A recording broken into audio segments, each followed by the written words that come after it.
Namibia Needs Me and Namibia Needs You. Welcome to the podcast where we discuss latest stories happening in Namibia with such a strong emphasis on civic education and democratic principles.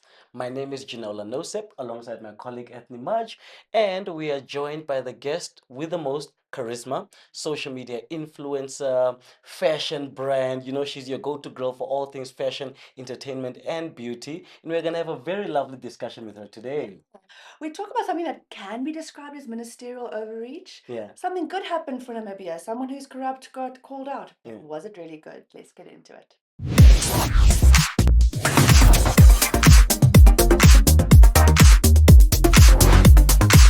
The first story we're going to dive into today is without a doubt Sankwasa saying to the CEO of the Katima local authority, you don't have a job anymore and we're not paying you. And this is on the heels of what was done before, Janoli, you were telling us earlier?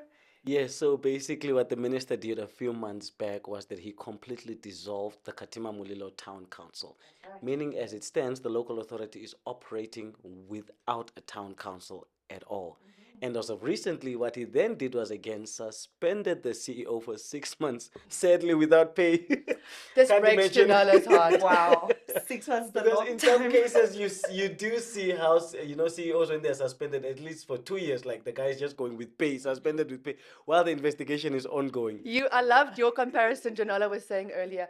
The guys from Namcor who got suspended with 2 years' pay. Okay, so what's wrong with what Sankwasa is doing? We were talking to you about this earlier. What do you think is the gist of it? I mean, it's tough, right? It's tough to get your. It is tough, and I think it's quite sad to go for 6 months without pay. But if you know deep down you did something wrong and you were suspended on valid reasons, I think you deserve to go without pay for 6 months. So I mean, it comes down to everyone. Whatever you do comes with consequences. So yes, I genuinely think if you did something wrong, Yeah. consequences. I think I was also leaning a bit towards that charisma Yes. way because my feeling was that look, if there is something that was done wrong and there's an investigation ongoing, sometimes it's wise to get people that will interfere with the investigation out of the way, Yes. so the due process is followed, and Yes, therefore we hold yes. the right people accountable for the Absolutely. right things.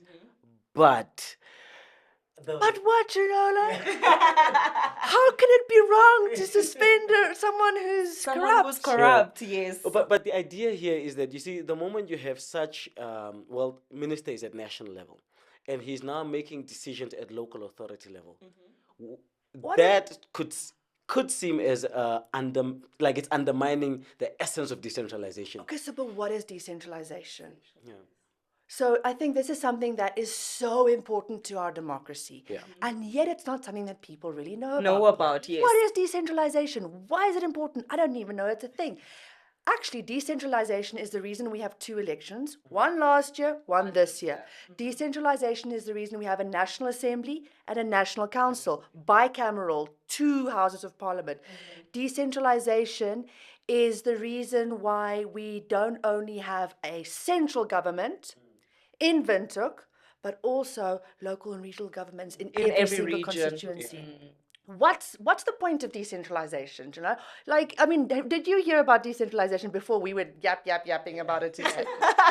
I did hear about decentralization, but I'm sure Ginola will be able to explain it in detail very well to Okay. everyone. So basically, it's government's attempt to bring services closer to the people.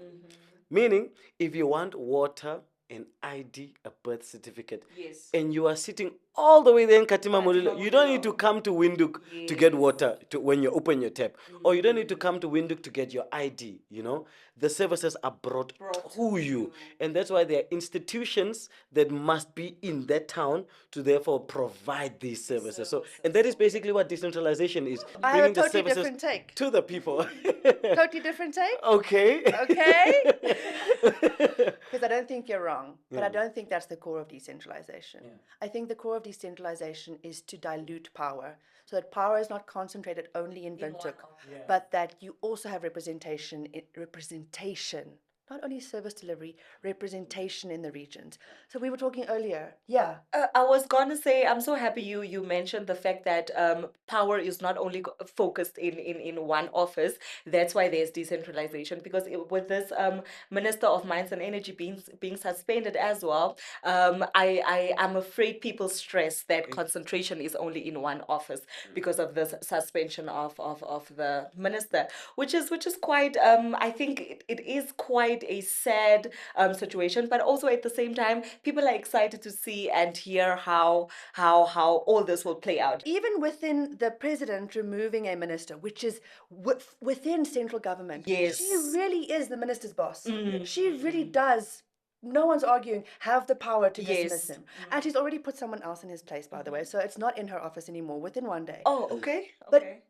even in that situation, little red flags go up for you. You're like, this. What's happening? Yeah. But that's actually totally above board.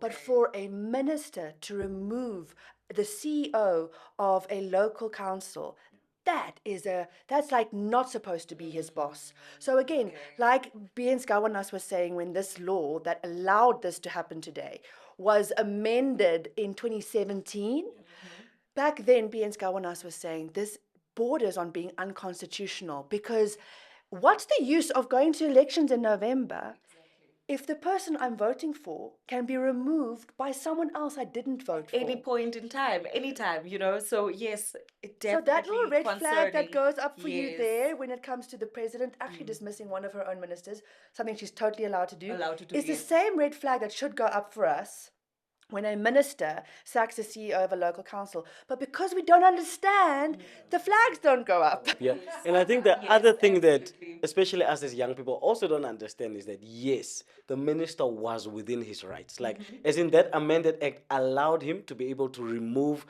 dissolve the council, to be able to suspend the CEO Yes. based on those allegations. Yes, he was within his legal powers that he exercised.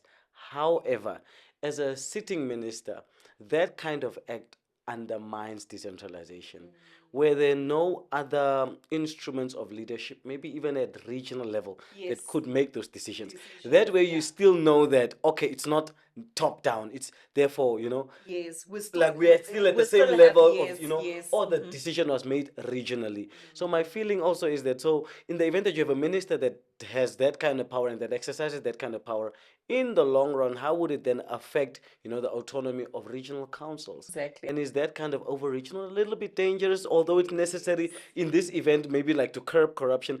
I think we must look at this story with, both sides, because it could be that it's justified, but it also be that it's such a bad precedent in Yes. terms of how could this same act and that clause be used to maybe attack an opposition party council. At the same time, I think it also puts whoever is going to be put in charge at the town council, it also kind of puts you in an insecure mode. I don't know if you get what I'm trying to say, but like Yes. now that I can be removed anytime, I'm insecure to say I can be removed anytime. Yes. Because people are being removed anytime, you see. No, but also, Karishma, be of integrity. Don't, Definitely don't exchange cars for land. yes, yes. Yeah, that also. That's the thing. Like, Yes. there are corrupt officials in any country, in any place, at any time. No one is arguing about whether there should be accountability, whether people should be held to account when they are corrupt. The big question is, how is it being done? And if we Yes. allow for it to be done in incorrect ways once, It those will- incorrect it will ways will be repeat used itself, again yes. in the wrong situation. And really, this is not about punishing one individual who is corrupt. This is about the fact that our power as citizens is being taken away from us when ministers can act on our behalf in ways that they don't have the authority to do. When we should actually be removing that person from the bottom up, not from the top down. That is where basically active citizenship must play a role. You see, we as people, we must take accountability for institutions that take decisions that affect our lives.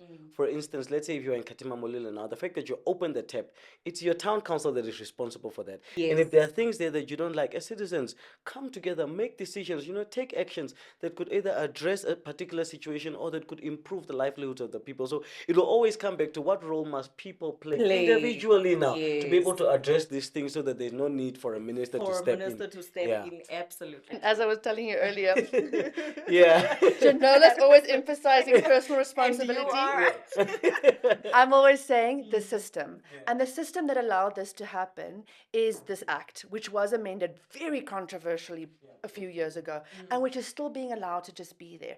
And we are completely within our rights to say this amendment does not speak to the promise of our constitution that there will be decentralization, that there will be bottom-up power, not not only top-down top-down, power. yes. We want it changed back. In fact, we want it changed back in a way that gives decentralization even more grit, even more standing. And so why not ask in these upcoming elections, if you have a chance to address people who are standing for office, why not ask them, what are you going to be doing about this act that allows Sankwasa to do that? Are you going to be standing for that to be changed in your term of office? Is that something that we can help you advocate for, so that we have more decentralized power, more bottom-up power in our country? So that act, The local authorities, the Regional and Local Authorities Act. thank you for your memory, is an act that we can call for reform on. Yeah. And I know there was a time in the beginning of, no, I think sometime in June, when government opened the call for citizens to say. That's right.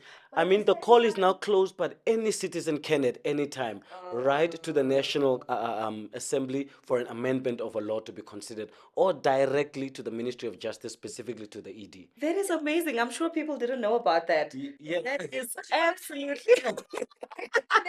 Yes. When we're in high school, or when I'm president, I'll change this law. I'll Yes, you don't yes. have to wait to be president. Now you Just can do it anytime. That is amazing. I hope people are listening. You can change at any time, guys, or write to the assembly for the amendment to be made. Yeah. Yes. Charisma, we've got elections coming up in November. Are you voting? I am not voting. I'm not voting because I did not register.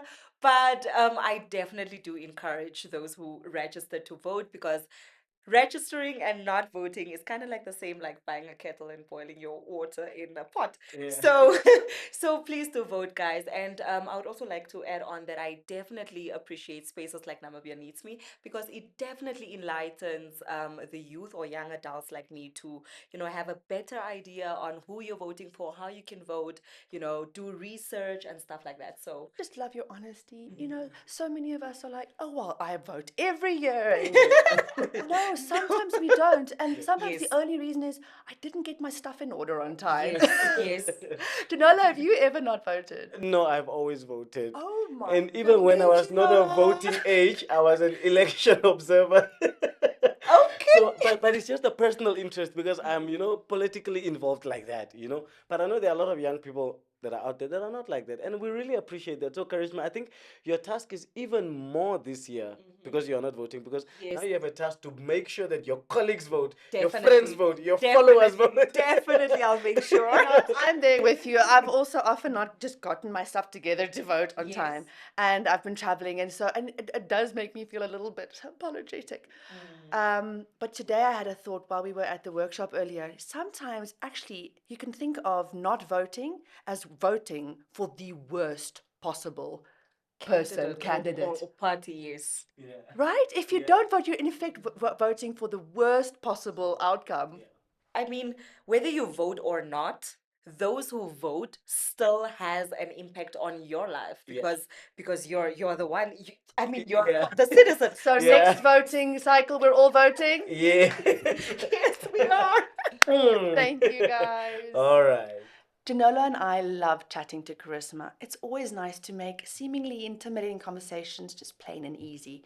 And if you want to get in on it, find us on LinkedIn, Facebook, Instagram, and TikTok. And everyone says do your research when it comes to elections. Come to our website to do so. We've got all the information you need in one easy place. Get part of the conversation.